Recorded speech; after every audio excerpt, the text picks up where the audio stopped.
changes. Welcome to भाई की पढ़ाई सब्सक्राइबर, और जिन्होंने नहीं किया वो कर दो। कर दिया, चल पढ़ाओ। चलो तो फिर आज का चैप्टर शुरू करते हैं, force and laws of motion. दोस्तों, फोर्स वो ताकत है जो ऑब्जेक्ट को हिला देती है या रोक देती है। जैसे अभी मैंने मार्कर पे जो ताकत लगाई, उसे हिलाने के लिए इस ताकत को फोर्स कहते हैं। अब फोर्सेस दो टाइप के होते हैं, पहला बैलेंस्ड और दूसरा अनबैलेंस्ड। बैलेंस फोर्सेस में जब हम एक ऑब्जेक्ट पर फोर्स लगाते हैं तब भी वो हिलता नहीं है, क्योंकि ओवरऑल सारे फोर्सेस कैंसल हो जाते हैं और टोटल फोर्स उस ऑब्जेक्ट पर 0 होता है। जैसे मान लो तुम कुतुब मीनार को धक्का मार रहे हो, उस पे फोर्स लग रहा है पर फिर भी वो नहीं हिल रहा। तो इसका रीजन है कि ग्राउंड भी कुतुब मीनार पे फोर्स लगा रहा है और उसे हिलने से रोक रहा है, इसलिए टोटल फोर्स 0 हो जाता है और तुम्हारे पसीने छूट जाते हैं, पर कुतुब मीनार 1 इंच तक नहीं शिफ्ट होता। या ये देखो, मैं मार्कर पे फोर्स लगा रहा हूँ पर ये तब भी नहीं हिल रहा, क्योंकि दोनों फोर्सेस आपस में कैंसल हो गए हैं। तो इसको हम बैलेंस्ड फोर्सेस कहेंगे। अनबैलेंस्ड होता है कि हम फोर्स लगाएं और ऑब्जेक्ट हिल जाए। जैसे अभी मैंने मार्कर पे फोर्स लगाया और ये हिल गया। दोस्तों, न्यूटन बाबा का नाम तो सुना ही होगा। तो न्यूटन बाबा सबसे ज्यादा पॉपुलर इन फोर्सेस की वजह से हैं।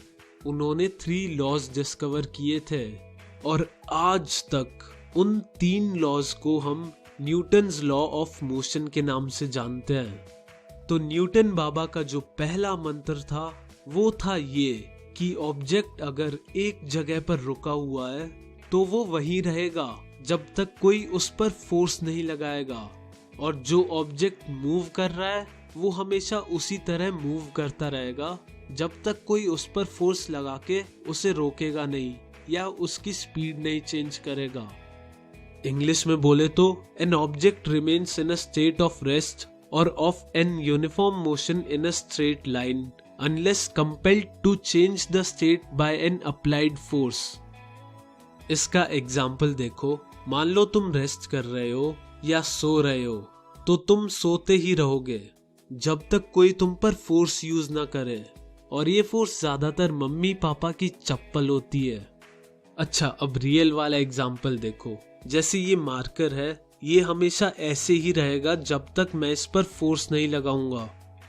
यारो, इस लॉ को लॉ ऑफ इनर्शिया भी कहा जाता है। अब तुम सोचोगे ये इनर्शिया कौन सी बला है? इनर्शिया बेसिकली एक कैरेक्टरिस्टिक है।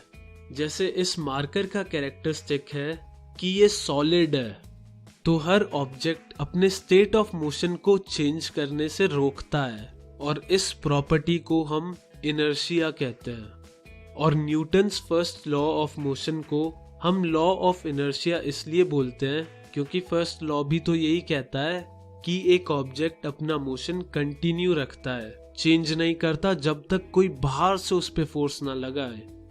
यारो, हर ऑब्जेक्ट का इनर्शिया अलग अलग होता है। देखो, मैंने इस मार्कर को हिलाया और ये आराम से हिल भी गया, और अब मैं इस बुक को हिलाऊंगा, ये हिली तो, पर मुझे यहाँ पर बहुत ज्यादा फोर्स लगाना पड़ा।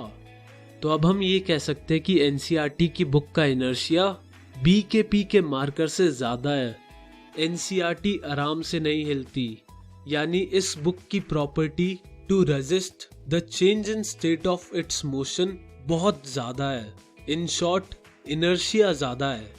और जब तुम कुछ एक्सपेरिमेंट्स करोगे ऐसे ही अलग अलग ऑब्जेक्ट्स के साथ, तो तुम एक चीज नोटिस करोगे कि यार, इनर्शिया और ऑब्जेक्ट के मास का कुछ ना कुछ लेना देना तो है, क्योंकि जितना भारी ऑब्जेक्ट होता है उसका इनर्शिया यानी property to resist the change in its state of motion भी ज्यादा होता है। अब चलो न्यूटन बाबा जी के मंत्र नंबर 2 पे। ये मंत्र कहता है कि rate of change of momentum of an object is equal to the force applied on the object। तो अब मैं बता दूं कि momentum of an object होता है उस ऑब्जेक्ट का मास इनटू उसकी वेलोसिटी। मोमेंटम को हम p से रिप्रेजेंट करते हैं और उसकी SI यूनिट होती है kilogram metre per second. Momentum भी न्यूटन बाबा जी की खोज है। तो सेकंड लॉ के according rate of change of momentum force applied के बराबर होता है। फोर्स को हम F से रिप्रेजेंट करेंगे। चेंज ऑफ मोमेंटम होता है final momentum minus initial momentum, यानी P2 माइनस P1, और P होता है मास इनटू वेलोसिटी। तो हम कह सकते हैं mv माइनस mu, जहां पे v होगा फाइनल वेलोसिटी और u होगा इनिशियल वेलोसिटी। तो mv माइनस mu हो जाएगा change in momentum. Rate of change of momentum होगा mv minus u upon t। अब यहां तुम्हें कोई चीज देखी देखी सी लग रही है? सही पकड़े हो, बिल्कुल सही। v minus u upon t तो एक्सेलरेशन होता है।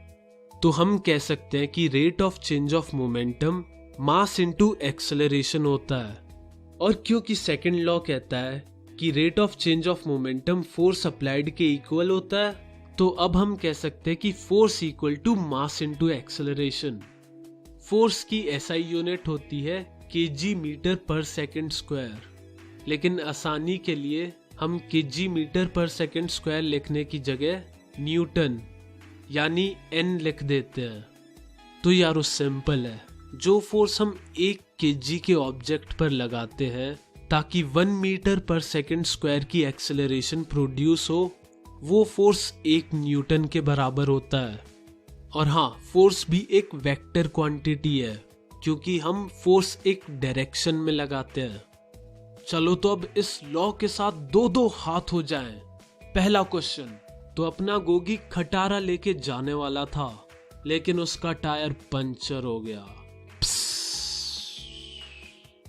ये खटारा 10 किलो की थी और फिर उसे ठीक कराने के लिए गोगी 4 सेकंड तक उसे धक्का लगाता है और खटारा की स्पीड 8 मीटर पर सेकंड तक पहुंच जाती है। अब ये बताओ कि गोगी ने कितना फोर्स लगाया? चलो चलो, सबका आंसर सही आना चाहिए। बहुत प्यारा क्वेश्चन है।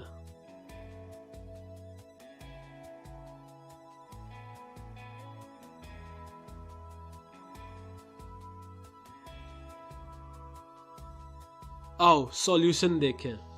तो गिवन है बाइक का मास जो कि है 10 kg और टाइम दे रखा है 4 सेकंड, और इनिशियल वेलोसिटी बाइक की 0 थी और final velocity 8 metre per second तक पहुंच गई, और हमें फोर्स अप्लाइड बाय गोगी निकालना है। तो फोर्स अप्लाइड होता है ma यानी मास इनटू एक्सेलरेशन, और एक्सेलरेशन होता है final velocity minus initial velocity upon t। तो फोर्स हो जाएगा m into v minus u upon t. अब वैल्यूज डाल दो और आंसर निकल आएगा, और आंसर आ जाएगा 20 न्यूटन। गोगी ने 20 न्यूटन का फोर्स लगाया था। चलो अब एक फॉलो अप क्वेश्चन करते हैं। ये बताओ कि अगर गोगी 7 सेकंड तक धक्का लगाता तो बाइक की स्पीड क्या होती? ये थोड़ा अच्छा क्वेश्चन है, चलो बता दो आंसर। जोर लगा के हैशा।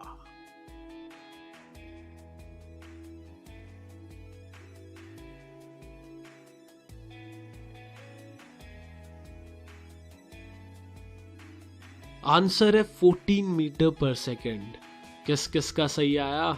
बढ़िया। चलो अब सॉल्यूशन देखते हैं। F तो 20 न्यूटन के बराबर है, मास भी वही है 10 किलो, बस टाइम चेंज हो गया है 7 सेकंड।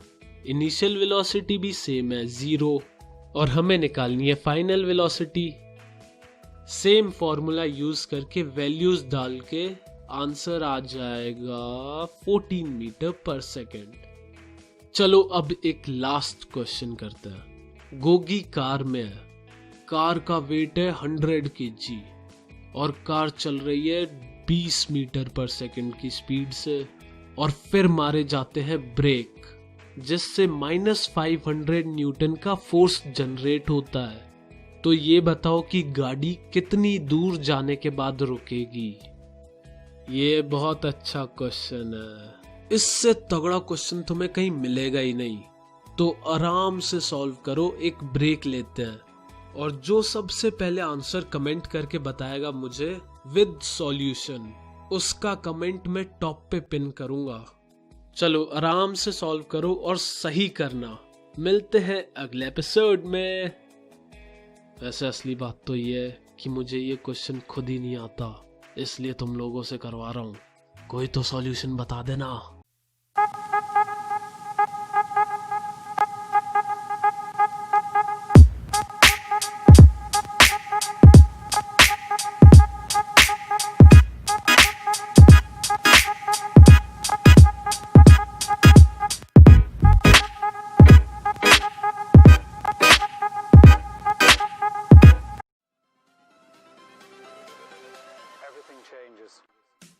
वेलकम टू भाई की पढ़ाई सब्सक्राइबर, और जिन्होंने नहीं किया वो कर दो। कर दिया, चल पढ़ाओ। तो एक क्वेश्चन जो छोड़ा था उसे पकड़ते हैं। तो हमें गिवन था कार का मास 100 kg, उसकी इनिशियल वेलोसिटी 20 मीटर पर सेकेंड, जो ब्रेक मारने के बाद 0 मीटर पर सेकेंड हो गई, और ब्रेक के कारण लगा था -500 न्यूटन का फोर्स। और हमें निकालना था कि कार ने कितना डिस्टेंस रुकने से पहले ट्रेवल किया है। यहाँ पे पहले हम निकालेंगे कार की एक्सेलरेशन। हमें इक्वेशन पता है, force equals to mass into acceleration.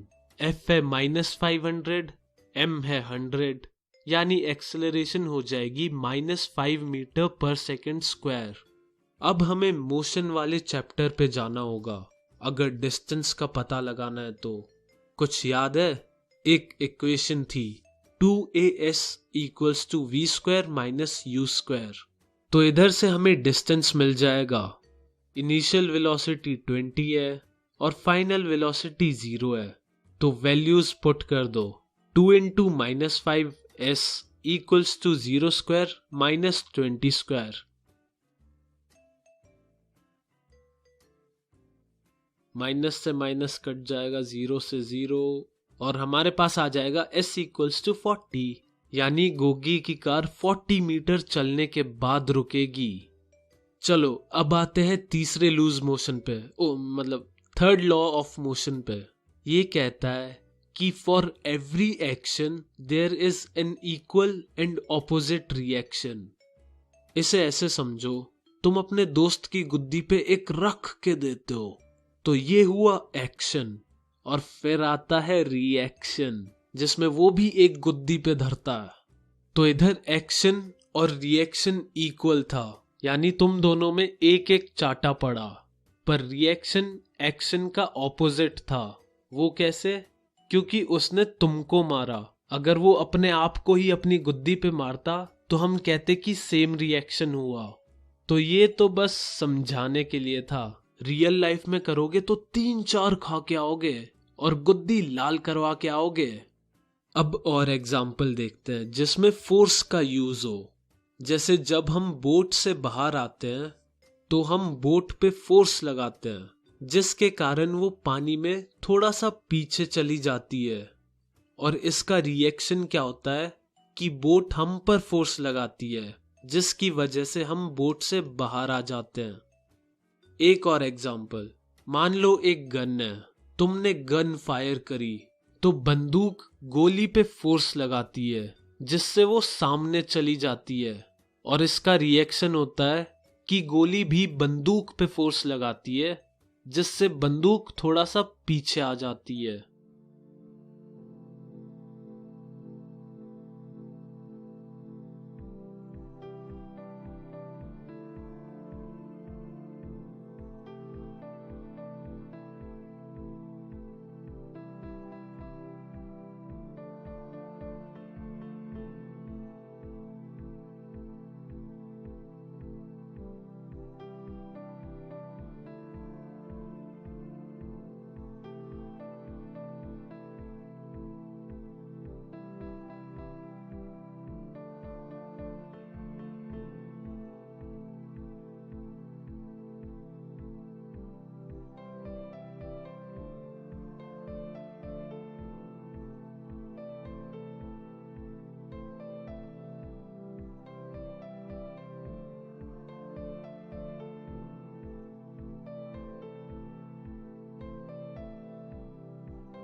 चलो अब चैप्टर अपने फाइनल स्टेज पे आ गया है, law of conservation of momentum. इसके अकॉर्डिंग एक सिस्टम के अंदर कोलिजन से पहले और बाद में मोमेंटम सेम रहता है अगर इस सिस्टम पे बाहर से कोई फोर्स ना लगे तो। और अभी 9th में ये कॉन्सेप्ट बहुत ही सिंपल है। तुम्हें 2 ऑब्जेक्ट्स दिए होंगे जिनके बीच कोलिजन होगा, तो हमें सिर्फ ये याद रखना होगा कि कोलिजन के बाद और पहले उन दोनों ऑब्जेक्ट के मोमेंटम का सम सेम रहेगा। और इसका फॉर्मूला होगा ma into u a plus m b into u b equals to m a into v a plus m b into v b, जहाँ पे एम ए है मास ऑफ ऑब्जेक्ट ए और M B है mass of object B, और u और v है initial velocity और final velocity. चलो फिर अब एक क्वेश्चन हो जाए जिससे अच्छे से समझ आ जाए। एक बंदूक थी 2 kg की और उसमें गोली थी 100 ग्राम की, और जब हमने शॉट फायर किया तो गोली 100 मीटर पर सेकंड की स्पीड से बाहर चली गई। तो ये बताओ कि बंदूक की वेलोसिटी क्या होगी शॉट फायर करने के बाद।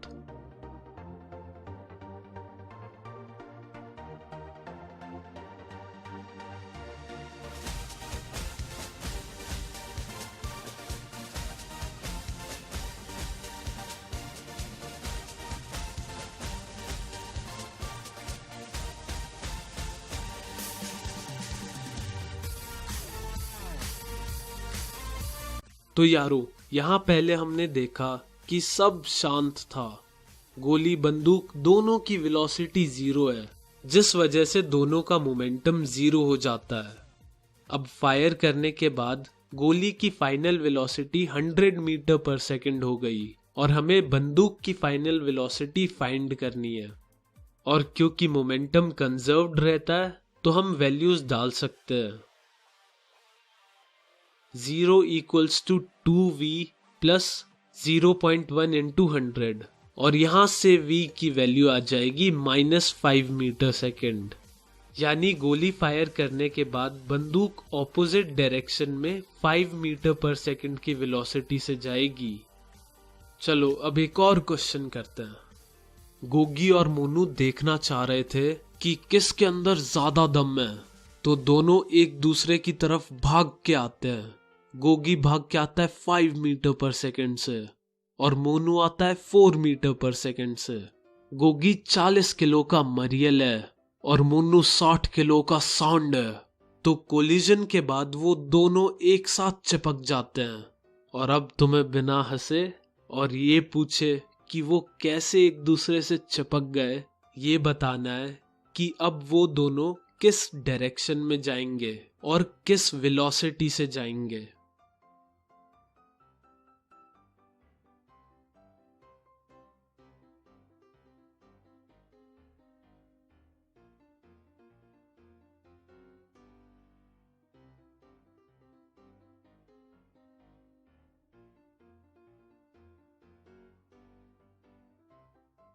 चलो अब जवाब खोजते हैं। दोनों के मास गिवन है 40 और 60, और इनकी इनिशियल वेलोसिटीज भी गिवन है 4 और 5। तो अभी हम गोगी टू मोनू वाली डायरेक्शन को पॉजिटिव मानेंगे। अब उनका बिफोर कोलिजन टोटल मोमेंटम होगा 40 इंटू 5 प्लस 60 इंटू -4, यानी 200 माइनस 240 इक्वल्स टू -40। अब आफ्टर की सिचुएशन है कि ये दोनों चिपक गए हैं, यानी दोनों की फाइनल वेलोसिटी सेम होगी और इनका मोमेंटम -40 के बराबर होगा। तो इन दोनों के चिपकने के बाद इनका टोटल मास हो जाएगा 40 प्लस 60 यानी 100 kg। तो -40 इक्वल्स टू 100v। तो यहां से कैलकुलेशन करने के बाद v आएगा -0.4 मीटर सेकेंड, और ये माइनस दिखाता है कि वो दोनों चिपकने के बाद उल्टी डायरेक्शन में गिरेंगे, यानी वो 0.4 मीटर पर सेकंड की वेलोसिटी से मोनू टू गोगी वाली डायरेक्शन में जाएंगे। और ये क्वेश्चन करने के बाद तुम इस चैप्टर के मास्टर बन गए हो। और मॉरल तो यही है कि तुम कितने ही फोर्सेस और कितने ही न्यूटन के लॉ या मंत्र पढ़ लो, पर जिंदगी भर पुश और पुल में कंफ्यूज होते रहोगे।